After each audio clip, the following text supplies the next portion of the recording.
3 နံပါတ်3ဟုတ်တယ်နော်မကောင်းတဲ့အစားအသောက်လေ့ကျင့်ကိုပြင်ပေးတာဖြစ်မှာပေါ့ဒါရေကြောကိုတင်ယူတာတော့မဟုတ်သေးဘူးနော်အစားအသောက်ကမြန်စားတာကလည်းကျင့်ဝတ်ထဲမှာတော့ကျွန်တော်သိတဲ့ရင်အမြန်မစားရဘူးဆိုရင်ကျင့်ဝတ်ကြီးတော့မရှိဘူးပေါ့နော်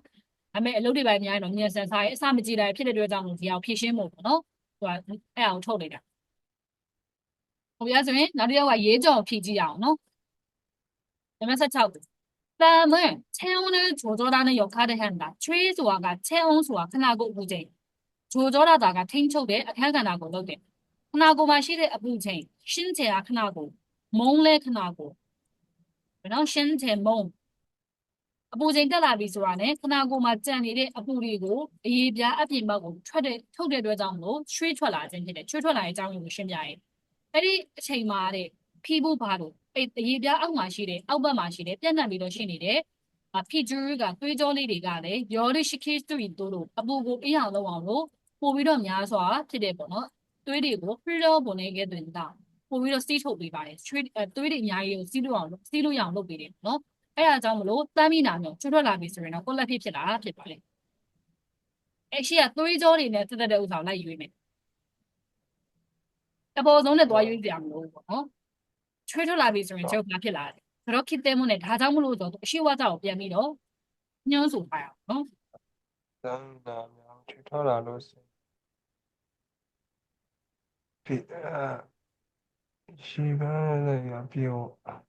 피부를 더왜 밖으로 나가는 것이다.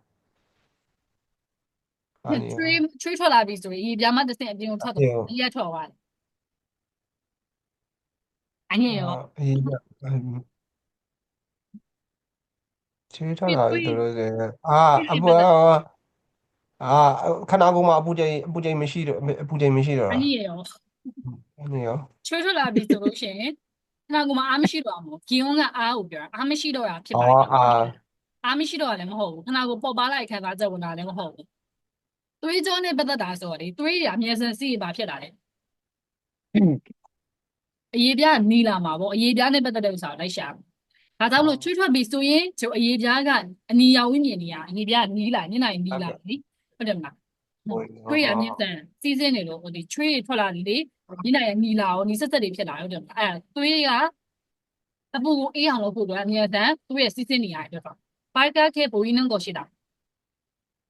အဲ့လိုယူရမှာနော်အရှိရဥစ္စာနဲ့တော့ချိန်တာသွားကြတော့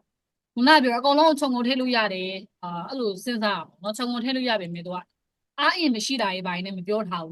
သူပြောတာနှစ်ချက်ပဲရှိတယ်ချွေးထွက်လာတဲ့အကြောင်းရင်းရှင်းပြတယ်ပြီးတော့အောက်ကသွေးကြောအကြောင်းပြောထားအဲ့နှစ်ခုပဲရှင်းတဲ့ကြောင်းအဲ့နှစ်ခုတည်းကပဲပြရမှာ 헐. 알고 테스트하지.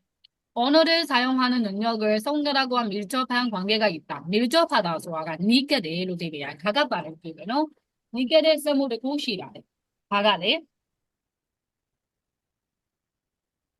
자가별의 이치네. 아, 첫째를 써무를 정말 안락다. 관계 원령성실에. 어? 차오는 게 아니라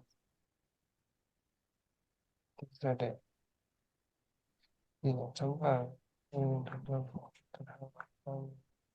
손가락을 움직이는 동작을 차원의လှုပ်ရှားမှုတွေက 소리노. 당선한 행동에 불과한 것이 아니라 유신의 합중우리마에 예전 완료된 호변에 어휘 기어 잠지의 문을 여는 열쇠와 같은 역할을 한다. 미는 것만 미야로게 잔치 소화가 삐시고 이 삐시 디바이드 저런 잔치로 떠네 삐시도 구에 가고 푼비래 또 푸네래 두개래 လှုပ်ရှားမှုတွေလက်လှုပ်ရှားမှုတွေက meaning ကိုလည်းပို့ပြီးထွက်လာအောင်လုပ်ပေးတယ်ဒါကြောင့်မလို့လက်ကားတဲ့အစမပြေတဲ့သူတွေကပုံမှန်ထက်ပေါ့နော်လိုအပ်တဲ့ meaning တွေကိုခေါင်းထဲမှာစဉ်းစားတဲ့အချိန်မှာအချိန်တွေပိုကြကြတယ်စကားကိုတော်ဖို့အတွက်ဆိုရင်လည်းဘာကိုကြံပေးကြတယ်လူတွေကအကြံပေးတာလည်းဒီလိုမျိုးအကြောင်းတစ်ကြောက်ဖြစ်ပါတယ်တဲ့ e တော့ eu ဆိုတာကခုနကလက်ကိုလှုပ်ပြီးစကားပြောရဆိုရင် meaning တွေကအမြဲဆန်ထွက်တယ်ဒါကြောင့်မလို့ဒီ motivation speaker တို့အရှိမထပ်ပြီးပြောတဲ့ TikTok speaker တို့ဘာလို့ဆိုရင်လက်တွေလှုပ်ပြီးပြောရမယ်တွေ့မယ်လက်ကြီးတို့တိုင်ငြိမ်ထားပြီးပြောလို့လေလက်တွေလှုပ်နေကြတယ်ဒါဘာလဲဆိုရင်အဲ့လက်နဲ့ meaning တွေကချိတ်ဆက်မှုရှိတယ်အဲကြောင့်မလို့စကားပြောရတော့ဖို့တော့ဆိုဘာလို့ပါဆိုပြီးကြံပေးရတယ်သုံးကြက많이 사용하라고လက်လှုပ်ရှားမှုတွေအများကြီးသုံးပါတဲ့손가락은 먼저 생각하라고လက်ချောင်းတွေအရင်ဆုံးစဉ်းစားပါတဲ့필요한 단어를 잘 선택하라고လိုအပ်တဲ့ meaning တွေကိုဒီခြားလေးရွေးချယ်ပါ어휘의 의미를 잘 기억하라고 meaning ရဲ့အဓိပ္ပာယ်ကိုဒီခြားလေးမှတ်မိဖို့အတွက်선 동작我们နံပါတ်ဘယ်လောက်လဲ နံပါတ်1ချက် နံပါတ်1ဟုတ်တယ်လက်လှုပ်ရှားမှုတွေအများကြီးအသုံးပြုပါဆိုပြီးတော့ပြောတာပေါ့နော်ဂျုံဟာနဲ့ပေါ့တိုးရင်တော့ယူတဲမနေတာ စကားပြောရင်တတ်ပါ ခက်နေပြောမယ်နော်최근 청룡천ဆိုတာကအသက်လက်ပိုင်းရွယ်ကျတို့အသက်ဒီမှာရွေးချယ်မယ်ဆိုရင်ချွန်းနေရအများကြီးရှိတယ်လွှာတွေအများကြီးရှိတယ်နော်အာသုံးကနေစမယ်အာသုံးကကလေးလေးကလေးကနေပြီးတော့ဘယ်ဘက်ရောက်စုံညုံးကိုရောက်လာတယ်မူဂျိုတက်နေရမူဂျိုကနေပြီးတော့ဒီအလေမူလာတန်းရွယ်ပေါ့လေမူလာတန်းရွယ်ကနေပြီးတော့အလေတန်းနဲ့ထက်တန်းဆိုချုံစုံညုံးဖြစ်လာပြီစေကျော်တက်ရွယ်ရောက်လာပြီစေကျော်တက်ကနေပြီးတော့မှအခုဆိုရင်ကျတို့ဆိုဂျွန်းညုံးပေါ့ဂျွန်းညုံးဘက်ရောက်청룡 네, 정령 좋아하는 시험이. 정령, 그 다음에 노령. 이거 저 천에 대한 관련이 되죠. 어떤 지을로 아이 봐야 필요하네. 이런 아마 기로 떠오면 중에 챙가라이 필요하. 노령 기로 봐서 어떤 지가라이 봐야 필요하네. 너? 나와 떠내 보면 되겠어. 노령 기를 떠오야라. 제가 20, 30 많이 차례 있으면 청룡로 봐요. 30 년에 말하면 봐라. 어떻게 돼야 하거든요. 청룡 필요하네.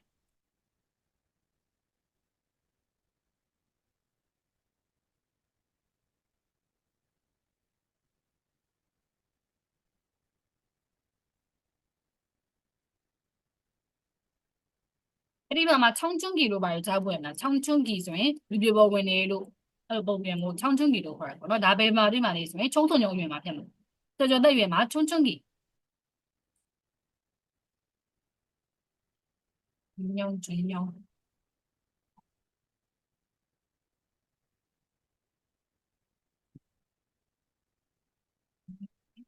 ညုံညုံကျွညုံ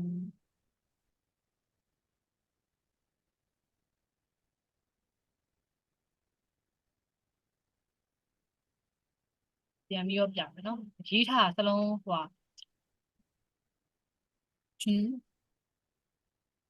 전용 시험에 전용 가자로 나가 20, 30 နော်ဒါ20, 30တစ်ခုကျန်တယ်30, 40အလဲဆို40, 50ဖြစ်မယ်ဟာ40, 50အေးဂျောင်းညုံနဲ့နုံညုံနဲ့ကအတူတူပဲနုံညုံကကျတော့60နောက်ပိုင်းနေကနုံညုံဖြစ်မယ်နုံညုံကဂျောင်းညုံလို့လည်းခေါ်လို့ရပင်စင်ယူပြီးသားရွယ်တွေကကျတော့ဂျောင်းညုံလို့ခေါ်တယ်ပင်စင်ယူရမယ့်အရွယ်တွေဆို60ပေါ့လေအဲ့တော့နုံညုံနဲ့ဒီဂျောင်းညုံနဲ့ကအတူတူပဲလို့ပြောလို့ရတယ်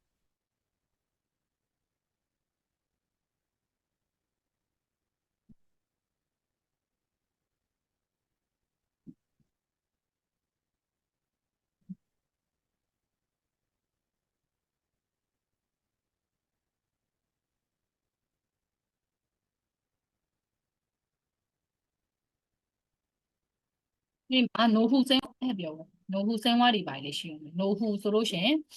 အသက်ကြီးပိုင်းအတွက်နိုဟုပေါ့နိုဟုဂျွန်မီလောက်ကရပါတယ်နည်းနည်းတွေ့ရနိုင်မယ်နော်အသက်ကြီးပိုင်းပေးစီယူပြီးနောက်ပိုင်းဘဝကိုဘယ်လိုဖြတ်သန်းမလဲဆိုပြီးတော့လေ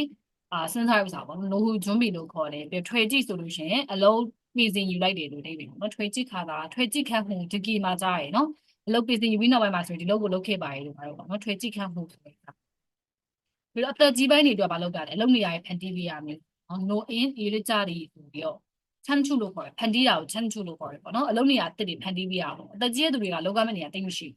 အဲ့လိုမျိုးဆိုအသက်ကြီးတဲ့သူတွေအလုပ်နေရာတွေဖန်တီးပေးတာပေါ့နော် no in ရေးကြရီချမ်းချုလို့မျိုးတောင်းရတယ်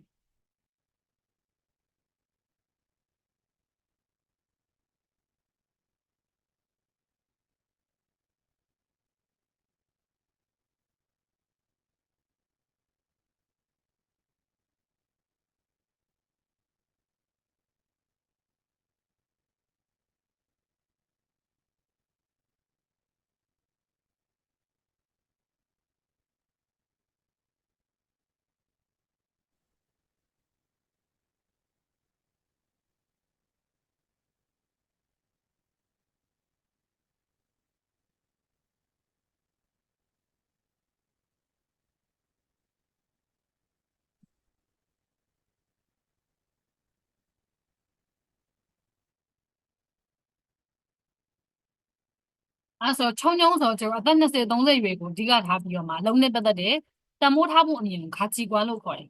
တမိုးထားမှုအမြင်တွေကပြောင်းလဲလေးရရှိတယ်ဖြုံးစိန်ဟန်ကြည့်ကြငယ်တော့ပတ်သက်လို့အလုပ်တနေရာလေးမှာပဲလုပ်ရမယ်ဆိုတာမျိုး개인생활보다직장생활에더비중을둔다든지하는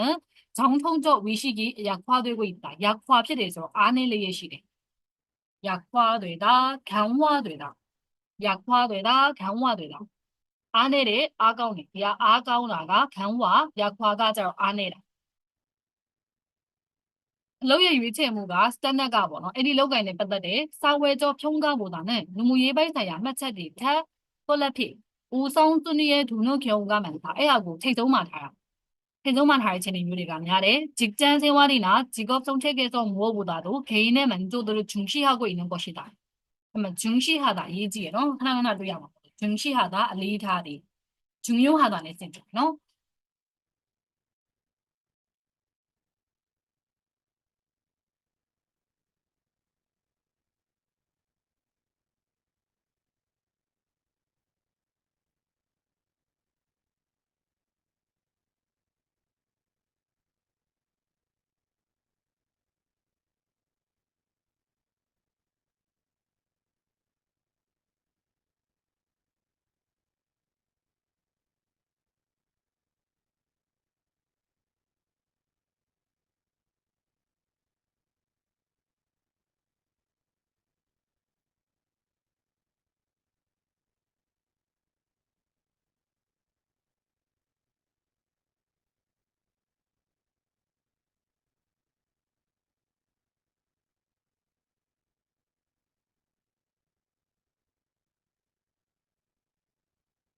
အဲ့ဆိုဒီမှာပါထည့်မလဲ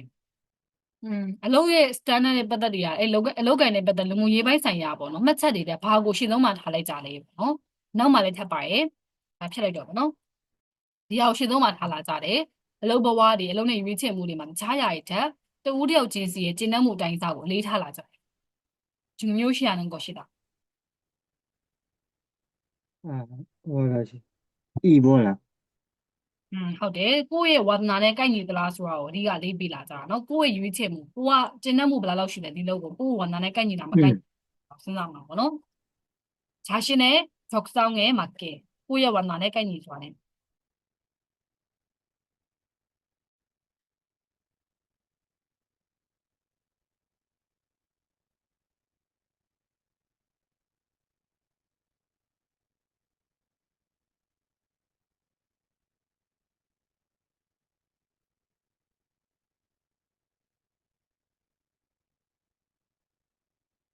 ဒီ의심နဲ့믿음과ဥမာပေါ့ကျွန်တော်ရေဂျုံဟမွန်းကျင်နေမှာပါတယ်နော်တန်တရားဝင်တာကိုအမေအောင်နေနိုင်ရှင်ပြောတဲ့ဥစ္စာရောက်ကြောလိုက်မယ်집에서 채소를 보관하다 보면 이마보노 띠디리고 티디네 소리노 띠디 디 띠유리가 레구조안에 시든다 뉴도아에 네 카즈메 샤비오메노 띠유리 누와의 장이야 바장 폈네 퀄리티 나우 샤비오 패지마 야메 다 뉴도아에 뉴와의 장이야 말은 뼈와 띠베 테루미야 바장으로 띠유리가 체인 잘라리리 시들 말라간다 뉴비로 찹가라네အဲ့လိုညှိုးသွားရဲ့ရွက်တွေကိုပြန်ပြီးအသက်သွင်းမဲ့နီလန်းမှာဘာကြောင့်ညှိုးသွားရဲ့ဆိုတဲ့အကြောင်းရင်းပါနိုင်တယ်အသက်သွင်းနေဆိုတာကညှိုးသွားတဲ့အကြောင်းရင်းတရားဥစ္စာကိုပြန်ပြီးတော့ဖြည့်ဆက်မှာဟုတ်တယ်မလားဓာတ်တွေကိုပြန်ဖြည့်ဆွတ်မှာ50ဒီဂရီလောက်ပူတဲ့ရေထဲမှာထည့်လိုက်တယ်ဆိုရင်ဆေးလိုက်ပြီးရပြီဒီလိုဆိုရင်တော့ခဏအရာပေါ့နော်충분한 물을 흡수되면서လုံလောက်တဲ့ရေကိုပြန်ဆုပ်ယူရတဲ့အတွက်ကြောင့်မလို့တဲ့အဲဆိုရင်တော့ညှိုးသွားတဲ့အကြောင်းရဘာဖြစ်လို့လဲရေကမလုံလောက်လို့ရေမရှိတော့လို့တို့မှာ채소가 밥이다 그래서 다시 싱싱해진다. 재미로 란산라 싱싱하다는 란산라디.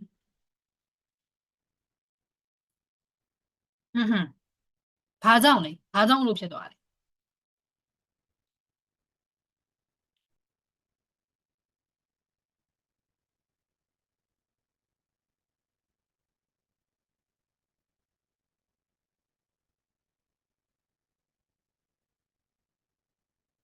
바장요 와네.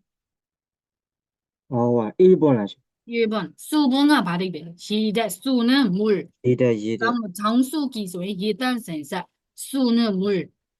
수. 이 년냐나 수질 오용. 수가 년냐. 수가 시. 오용가 년냐나. စု所以那边地啊，没喏是。တခုတည်းသုံးတော့စုအဲ့အရာမဟုတ်ဘူးเนาะတခုတည်းသုံးထားလို့မရဘူးပေါ့မိနစ်နဲ့ကတ်သုံးမှာဒါစုရဲ့အိဗယ်ရှေးဖြစ်မှာဥပမာဆိုရင်ဟက်ဆန်စုဆိုရင်ဘာအိဗယ်ကျောင်းသားအရေးအတွက်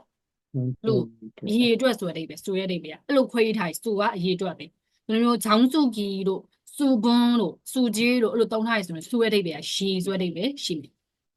ဟုတ်ပြီလားဆို18ကဟိုအစပြောမယ်เนาะရေးကြောဂျိုဆောင်ခဲ့တော့ကပညာရေးစောင့်အုံတွေကတဲ့စောတန်းကကိုလက်ဖြစ်အကုန်လုံးခြုံငုံပြီးထည့်ပေးရမယ်စာပိုင်းထဲမှာလာရဲ့အေးလာရဲ့ဆောင်းရသည်မှာဆိုရင်တော့အခန်းတွင်းမှာရှိတဲ့အချိန်ကြီးများအောင်လို့တောင်းသားတွေစီကိုခက်ခဲတဲ့စာအုပ်တွေကိုဖတ်ခိုင်းခဲ့တယ်စက်တင်ပတ်နေနဲ့ပူလာရဲ့နေရာဒီမှာဆိုလို့ရှိရင်တော့ကိုလက်ဖြစ်အေးများတဲ့နေရာကိုရှာပြီးတော့မှကြပြားတွေဆက်ခိုင်းခဲ့ပါတယ်တဲ့ပြီးတော့တဲ့အခါမှာရာသီဥတုကနှွေထွေးပြီးတော့အိတ်ဖို့အတွက်ကောင်းတဲ့နှွေဦးရသည်နဲ့ဆောင်းရသည်မှာဆိုရင်တော့အိတ်ငိုက်တာကိုဖယ်ရှားလို့ရအောင်လို့ဂရိရှိစကီယုံစေဘရှိခော့တာစာလုံးရေးချင်းလေးချင်းကနေလောက်ခိုင်းခဲ့ပါတယ်အဲဆိုရင်တော့ပညာရေးပုံစံတွေက三包些교육 반복 ဂီယူဘန်ဘောတွေကမတူဘူးပေါ့နော်ခေကျော်ပေါ်လိုက်ပြီးဥတုတွေပေါ်လိုက်ပြီးတော့ဂီယူဘန်ဘောတွေကမတူတယ်နောက်မှာအကုန်လုံးရှင်းပြထားတဲ့အရောက်ပြန်ခြုံငုံပြီးထည့်လာရပြီနောက်ခုလည်းဆက်ပြောမယ်နော်56မတ်တဲဟက်ဆန်တဲ့ရေးရမယ်ဆော်ဆော်ဝါတို့ချောင်းလေးမှာကျောင်းသားနေမယ်ရေးပြီးတော့မှထုံငယ်ကိုကြားနုကိုဘုံလေးမှာဘူးလေးရှိမယ်အပူလေးမှာစိုက်ထားပြီးတော့မှတကူချင်းတွေထွတ်ထုတ်ပြီးတော့မှနာမည်ခေါ်ခိုင်းနာမည်ခေါ်ပြီးတော့မှ presentation လုပ်ခိုင်းတဲ့တန်းနီလန်တစ်ခုရှိတယ်ဒီဟာကဆိုရင်တော့ကွက်လက်ဖြစ်နီလန်ဖြစ်ပါတယ်ဘယ်လိုနီလန်တော့မသိဘူးနောက်ဆက်ပြီးကြည့်မယ်တက်ကြွတဲ့ចောင်းသားတွေကအရင်ဆုံးလက်ထောင်ပြီးတော့မင်းကွန်းတွေကိုဖြည့်တယ်ဆိုရင်မတက်ကြွတဲ့ចောင်းသားတွေကဖြည့်ဖို့အတွက်အခွင့်အလမ်းတွေကိုဆုံးရှုံးသွားရင်စတော့ပြောနေပြီနော်မတက်ကြွတဲ့ចောင်းသားတွေကဆုံးရှုံးသွားရင်ဒါပေမဲ့ဒီနီလန်ကိုသုံးမယ်ဆိုရင်ဘယ်လိုဖြစ်သွားလဲចောင်းသားတွေအကုန်လုံးကို 학습 자လို့လည်းခေါ်ထားတယ်နော် 학습 자 는ចောင်းသား학습 자စာသင်ကြားသူတွေ 학생လို့လည်းသုံးတယ်တပည့်တွေဆိုရင်ဂျေဂျာလို့တွေပဲရတယ်ဂျေဂျာဆရာဆိုရင်ဆုံးစိန်သင်စွန်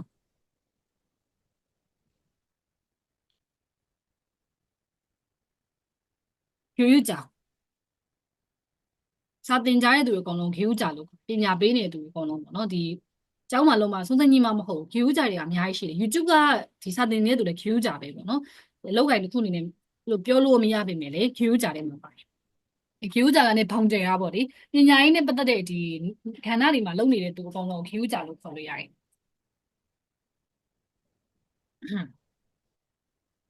학생들의 이름을 빨리 기억하기 위한 수업의 단계를 동일하게 맞추기 위한 수업의 진행을 좀 더 부드럽게 하기 위한 적응성이 떨어지는 학생에게도 기회를 주기 위한 결론 내내로 다 때문에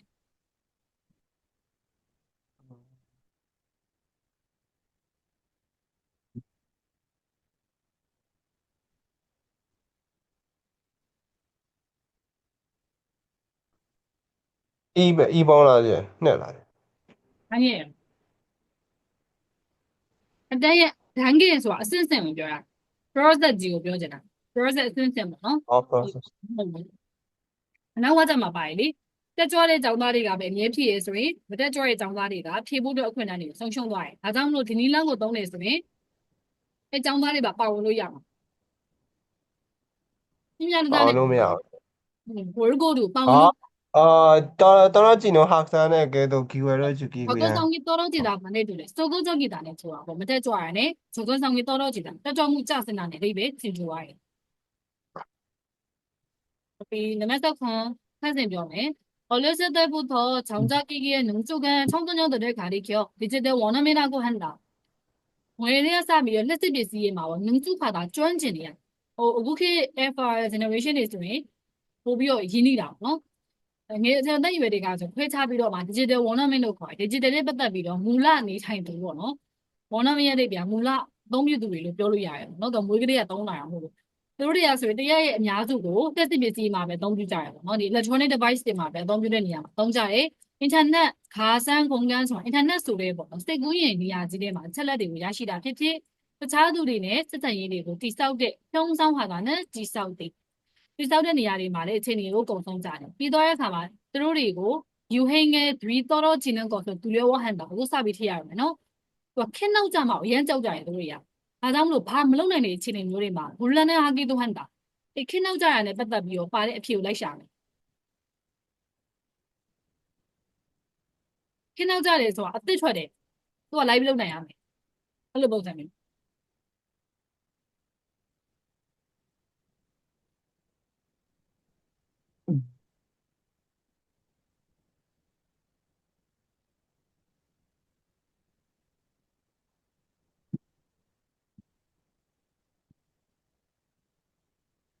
အခုဒီမှာဒီပစ္စည်းတစ်ထွက်တယ်သူလိုက်ပြီးသုံးလိုက်အဘာဖြစ်နေပြီလဲသူကုန်သိရဘယ်လိုပုံစံမျိုးအဲ့လိုမဖြစ်တဲ့အချိန်ကြီးမှာတော့ဘလန်းနဲ့ဟာတာတဲ့စိတ်ဖိစီတယ်တဲ့ 셀로 출시된 진짜 본 사진. ဒီတွင်ရှင်းချေပေါ်မှာစာကြည့်မှုဖန်ကြောင်းပစ္စည်းအသစ်တွေကိုမွေဝင်နိုင်တဲ့အချိန်ကြီးအဲ့မှာယူဟင်းကိုတော့ဖန်တာနော်ဒီကသူနဲ့ပတ်သက်တာပစ္စည်းအသစ်နဲ့ပတ်သက်တာဒါပေမဲ့ယူဟင်းကြောင့်ဒီအောင်ရွေးလိုက်ရတာ trend ဖြစ်တယ်ဆိုလေအသစ်ပါမှရတော့မယ်အသစ်တွေကိုမသိနိုင်တဲ့အချိန်ကြီးမှာအချိန်တိုင်းမှာဆိုရင်ခြေခုနာကမှာစီစဉ်တဲ့ energy ကိုဘယ်လိုခေါ်လဲ ghee လို့ခေါ်တယ်ကိုရီးယားတိုင်းစိပညာမှာဆိုလို့ရှိရင်နော် ghee ကတေချာလေးစီစဉ်တဲ့သူပါကြားမရဲ့သူဖြစ်တယ်ဒါပြီးတော့ရဲ့အခါမှာ ghee ကတေချာမစီစဉ်တာဖြစ်ပေါ့နော်မကျော်ရင်းနဲ့ခါတာမှအဲ့လိုပိတ်ပြီးတော့ရှိရတဲ့သူတွေကိုဖြုံငယ်ခေါ်လေးကြီးရှိသွားကိုဟန်တာယောဂကဆွဲဖို့တွေကိုလည်းပြောကြတယ်gheeကမကျော်ဖြုံငယ်ခေါ်လင်း사람들은 한의학에서는 바늘 처럼 생긴 침을 이용하여သူကကိုရတိုင်းစေးပညာမှာပေါ့နော်ဘာနဲ့အဲ့လိုမျိုးအစိုက်တွေဆိုတာဒါဝင်တော့ချင်းလို့ခေါ်ရအောင်ဘာနဲ့လို့တော့ပေးထားပါတော့အဲ့လိုမျိုးပဲရိုးအဲ့လေးလိုမျိုးပဲပေါ်ပေါက်တဲ့ချင်းအဲ့အရှိကြီးတွေကိုအသုံးပြုပြီးမှစိတ်ကူတာရဲ့အဲ့ဒီအရှိကြီးရဆိုရင်နော် energy ပိတ်နေတဲ့နေရာတွေကိုနှုတ်ဆော်ပေးပြီးဘာလုပ်ပေးလဲဒါပိတ်နေရာကိုဖွင့်ပေးမှာပေါ့원화하게 원화하다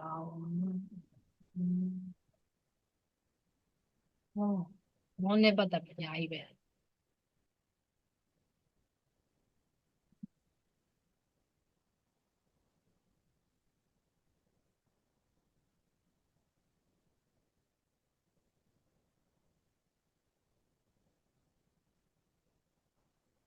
얘 봐 유민이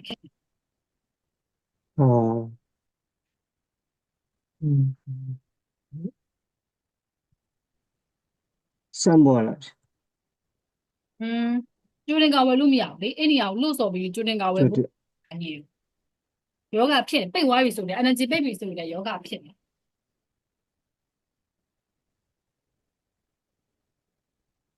음.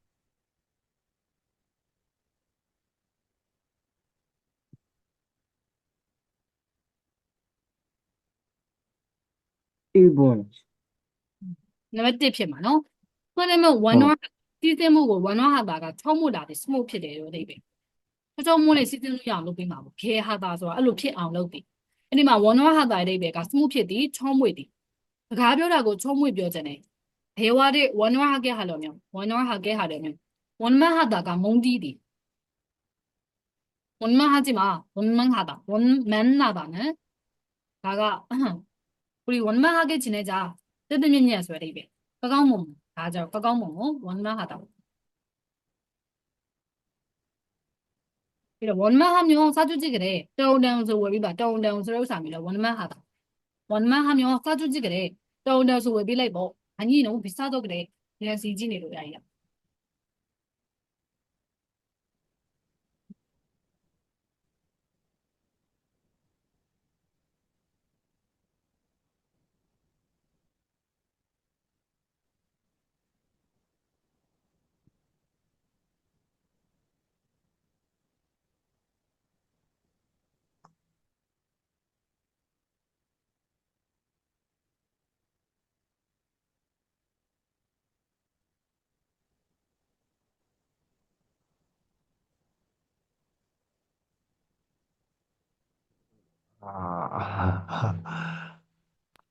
야이 너 그래서 이거 레저군의 재미하고 예저 와서 뼈네 앞으로 와 딴생မရှိဘဲနဲ့ပြဆက်လုပ်တဲ့ဥစ္စာကတဲ့ pianist ဆိုတာ piano တီးရသူတွေနော်ဟိုးရင်းတွေကဒလီထုံးစံပဲနော်이에대해 일부 사람들은 단에 받아비 초도들이가 앞보를 외우는 것보다는 딴내고 띵유다 태 꼴라피 시간을 써야 한다고 말한다. 진동야 매수비로 뼈래. 다음에 앞보를 외우며 딴내고 띵유를 쓰리너 작곡가를 좀 더 이해하게 되어 대신 예를 두고 보비로 나래보도 필라비로 결국 작품에 대한 표현력이 풍성해질 수 있다. 느비냐 비신에 받아대 법변의 소니가래 죄와 라마 피바래. 풍성해지다는 죄와 라리. အချို့ကဘယ်လိုပြောလဲဒီနေရာမှာပိုချိန်သုံးရမယ်ဒါပေမဲ့လို့ပြောတဲ့ကြောင့်အဲ့နောက်ဝါကြကနေလိုက်ရှာသူမြည်ရသေးရဲ့မသုံးရသေးရဲ့မင်းမျိုးလိုက်ရှာစီအပိုသုံးလို့ရလားသုံးပြီးသွားပြီအပိုနဲ့ပတ်သက်တဲ့ဥစ္စာမပါဘူးဒီမှာလေ နားလည်ဖို့အတွက်ဖြစ်လာရဲ့ဂျပန်နဲ့ပတ်သက်တဲ့ဖြုံးညော့တွေကိုလည်းကျွဲဝလာမယ်လို့ပြောရင်တန်စင်ကိုပဲနားလည်ရဆိုရင်အချို့ကတန်စင်ကိုလေ့လာတာထက်ဘာကိုလေ့လာမယ်လို့ပြောမှာလဲဖြူယုံညော့ကိုကျွဲဝလာလို့တင်တယ်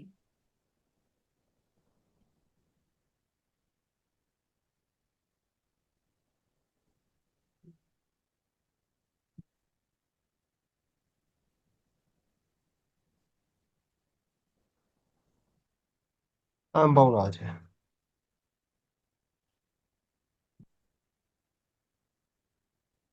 သမအညေရောခေဝဲခါတာနဲ့စီစဉ်တီကိုပြောတာနော်ခေဝဲနဲ့တူတူပဲပြသက်တွေကိုစီစဉ်တဲ့သူခေဝဲခါတာခေဝဲခါတာအဲ့ဒါလေ level 4မှာပါအဲ့လူကဘာလုပ်တဲ့သူလဲဆိုပြီးမှာဒီရမို့သေးဘူးသမမဟုတ်ဖြုံးညော့ပါရဘယ်နာမှာလဲဖြုံးညော့ပါနံပါတ်2평역은 높이는데 시간은 서로 한다고 한다. 포변의 수완이고 디 포변의 수완이고 힘드는 이야. 아침 농야매 소리 뼈에 다음에 아보고 띄우려 될 소리 다 밤이 됩니다. 피도요. 아, 일단 힘든 자. 로우로 뼈는 너. 따로 높이 필요가 없어요.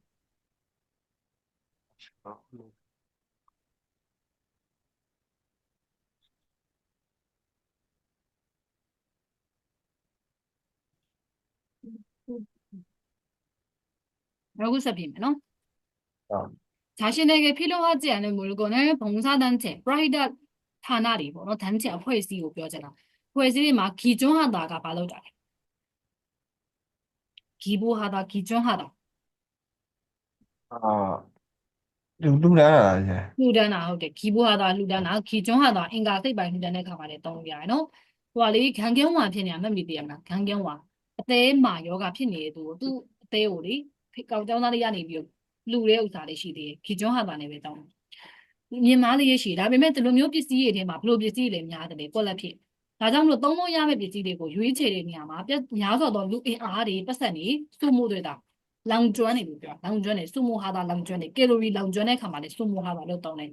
ကုံဆုံးနေပေါ့ဒီမှာလူအင်အားလေးသုံးရတယ်ပတ်သက်နေလေကုံတယ်ဒီလိုမျိုးပစ္စည်းတွေကိုလှူဒန်းတဲ့ခါမှာတခြားသူတွေထပ်ပြီးတော့သုံးလို့ရနိုင်တဲ့အရာတွေကိုထည့်သွင်းစဉ်းစားပေးရမယ်အဲဆိုဘယ်လိုပစ္စည်းတွေများနေလို့လဲသူရွေးချယ်နေရဆိုတော့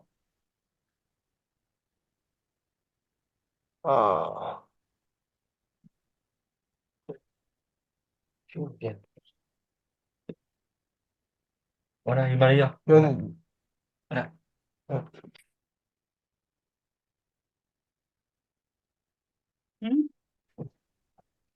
연도와 나야 하지 않은 것이다.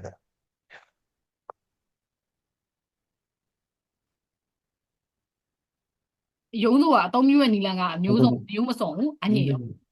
피드리 말이 하나 동네 들롱태. 나도 기억나. 이게 이거 레터 주나 이거 레터 블루비스야 미안해요.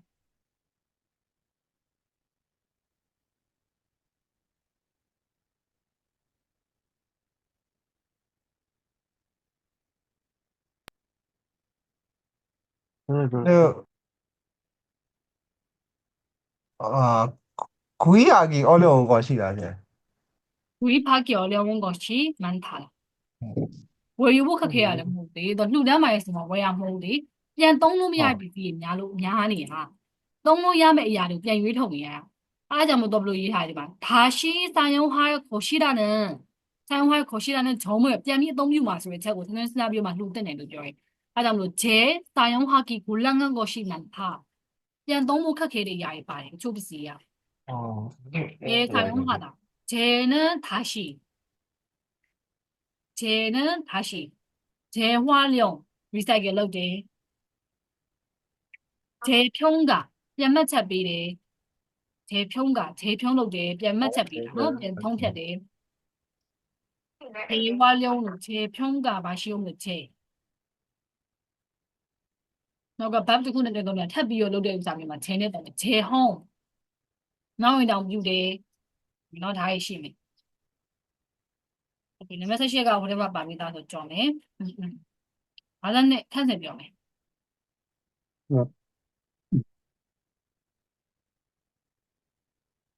လူတွေကပုံမှန်အဖြစ်ဘာရတာကိုရှောင်ကျင်ကြတယ်ကောဒီတာနဲ့ရှောင်ကျင်တယ်နော်အဲ့ဒါနောက်ပိုင်းမှာပါလိမ့်မယ်ကောဒီတာရှောင်ကျင်တယ် အားရရ ခါရရတာ ဘာဖြစ်လို့လဲဒါပင်ကိုရည်သွင်းတဲ့ဆက်မှုရှိပါတယ်တဲ့ပင်ကိုအတိစိတ်နဲ့ဆက်မှုရှိတယ်အပင်ထဲမှာဆိုရင်တော့အစိတ်ရှိတဲ့အပင်တွေကဘယ်လိုရတာရှိတယ်ခါတဲ့ရ ခါ အစိတ်ရှိတဲ့အပင်တွေကခါတဲ့ရတာရှိတယ်ဒီအကြောင်းမလို့မူဝီရှိကြောက်ကလို့ဆိုတာမတိစိတ်ကနေဝီရှိကြောက်ကလို့ကအတိစိတ်ဝီရှိကြောက်ကလို့ကအတိစိတ်မူဝီရှိကြောက်ဆိုတာကမတိစိတ်ကနေပြီးတော့အဲ့ဒီရတာတွေကိုထွက်တဲ့အရာတွေချက်ပဲရှောင်ကျင်ကြတယ်အနေအများကြီးလို့စဉ်းစားလိုက်ပြီးနောက်မှာဆိုရင်အဲ့အရာကိုရှောင်ကျင်ကြတာကိုဘူးဟာကဲတွေလည်းပေါ့ရှိတာငင်းစုပုံရဖြစ်တာစိဖြစ်ပါတယ်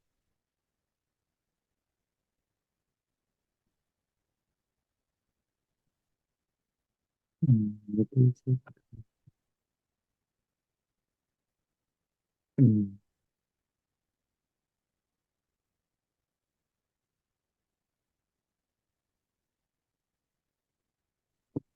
자신의 몸은 보호하려는 자신의 몸을 보호하려는 ဟုတ်တယ်ကိုယ်ခန္ဓာကိုကာဝယ်ဖို့ဆိုရင်ပင်ကိုယ်သိစိတ်ကခုနဝီရှိနဲ့တွားကြည့်မယ်နော်ဟုတ်တယ်နောက်တစ်ခုဆက်ပြောမယ်နော်ဒေဝါတဲ့ဝနဝဟာကခုနဝနဝဟာတာရဲ့အဓိပ္ပာယ်က